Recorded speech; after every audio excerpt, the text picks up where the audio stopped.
What if your business could rise to the occasion and seize $1 billion opportunity versus completely collapsing due to regulations that you did not prepare for? Are you even ready to seize these opportunities and avoid these risks? If so, this is what this video is about.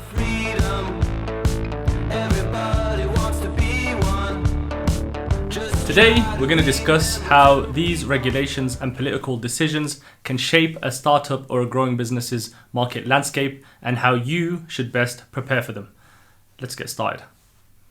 Thank you for tuning in. Today, we're going to cover 4 aspects, namely being number 1, how do we avoid the ramifications of these political decisions and further regulation? Number 2, actionable steps for business owners. Number 3, overcoming these challenges. And number 4, we're going to conclude with the next potential steps. If you're ready to stay ahead of the curve, make sure you hit the notifications button, subscribe, and you will get all the details, including today's details on how to leverage political change and these shifts to your advantage. Let's get started. To better understand the impact of political decisions, there's a very good McKinsey report that shows regulatory changes affect 30% of a business's decision on where to go. Why is this important? Well, that means the growth of yours and the businesses in that area. To elaborate, there's 3 examples from 3 different countries. First, we'll talk about the one in the UK.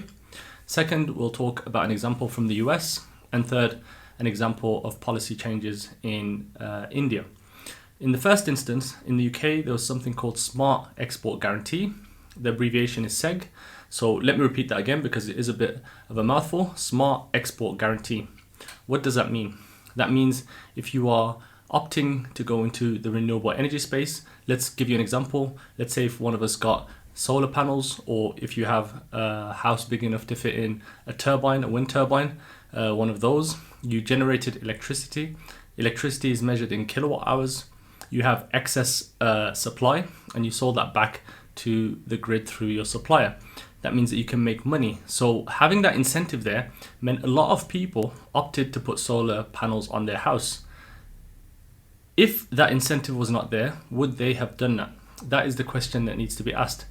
If that incentive is there and there is an increase in the uptake of renewable energy, then it means it is a positive addition.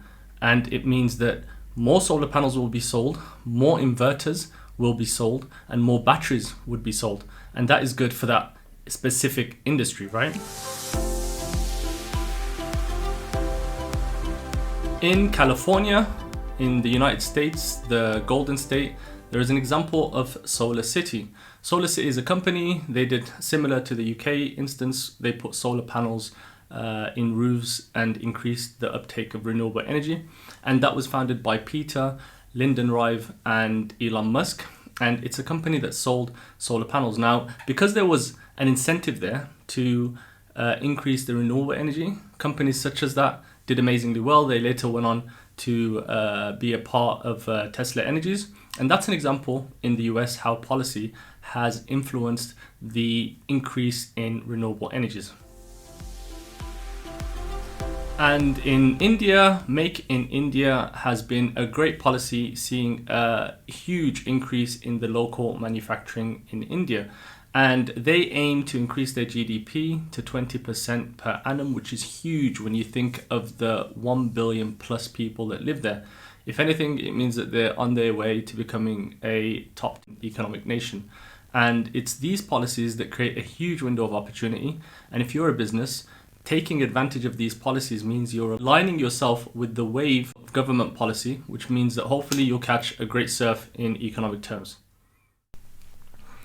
As an entrepreneur, I know that you might have a lot to be getting on with, and policy changes might even be at the least of your to-do list. As a result, there are actually 4 actionable steps that we can take as entrepreneurs to make sure we're ahead of the curve. Number 1 being to monitor the changes in policy.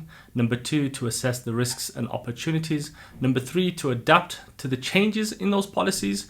And 4, to actually work with policymakers on engaging with them to get the right policies that we need as a business and as a sector. You're not going to be able to do that alone, and I'm now going to talk to you about how that can be done. You'll want to monitor political trends, and you can do that with the likes of Politico as well as Bloomberg and newsletters for your sector. Another way is actually to stay on top of the legislation, bills in the US, for example, regarding your sector. So if you're in technology, you might want to stay on top of the tech bills. And if you're in the EU, you might look at things like GDPR, as well as the latest legislation around your sector. Okay, assessing risks and opportunities. The World Bank saw an increase of 40% in investment in startups simply by them staying on top of their reforms. So that is one area. Another area being to actually look at the reforms and the changes in legislation in your area. It could even be things such as carbon tax, it could even be sanctions, and making sure that you're ahead of the curve will make sure that your business does not get impacted negatively, especially when you least expect it while you're fixing other problems and trying to get or move the needle on your business. Adapting to policy changes. A lot of companies have had to rethink their employment model. One of the reasons being stricter labor laws. And this isn't to pick on any company, but think of your Ubers, your Fivers, and your DoorDashes. Many of them have had contractors. And what that's meant is that they're not regarded as employees or afforded similar rights such as sick pay, pensions, holiday time, because they're not directly employed by the company. That means that the burden of the employer looking after the employee is not as stringent. But it is sad because when you think about it, a lot of customers are now very highly and acutely aware of what is going on. And not only does that tarnish the companies involved in these processes, but their brand long term. And that, as a business owner, devalues your intangible asset. So it's not win-win, it's lose-lose, and that is something to keep at the forefront of your mind. Engaging with policymakers is critical for any startup. An example of this is a recent telemedicine firm. They engaged and lobbied policymakers to make sure that they're reimbursed for their services. Another example in the UK is a lot of companies are asking for R&D expenses to be covered because sometimes they're covering very critical and highly risky sectors, which means that rather than them being at loss, they ask for the help of government. And this in turn drives not only investment policy, but also international firms to invest in the country that otherwise wouldn't have. And without these incentives, these industries would not exist. And that's why it's important to engage with policymakers, because if they don't understand what we want as businesses, then how could they change the policy? Liking this video so far? If you are, please kindly give it a thumbs up. Don't forget to click the notifications bell and share it with fellow entrepreneurs so they too can benefit. If you kindly click in the description section, you'll find a link to book consulting sessions so that we can create a tailor-made solution for your business to get you ahead of the curve, to make sure you're ahead of competition, and to increase those positive KPIs.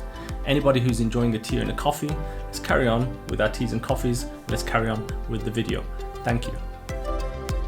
How do we overcome these challenges? Well, not to be the bearer of bad news, but Harvard Business Review recently stated that 70% of businesses that fail to adapt end up having significant losses. So, what are the potential solutions?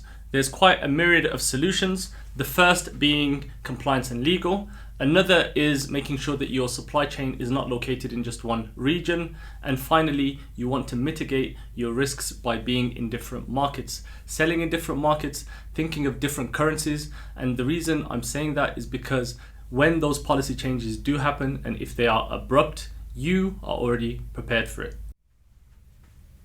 In closing, these political decisions are not just for governments. There's many opportunities in these risks for entrepreneurs like yourself. Finally, if you made it this far, well done to you. You're definitely going to get ahead.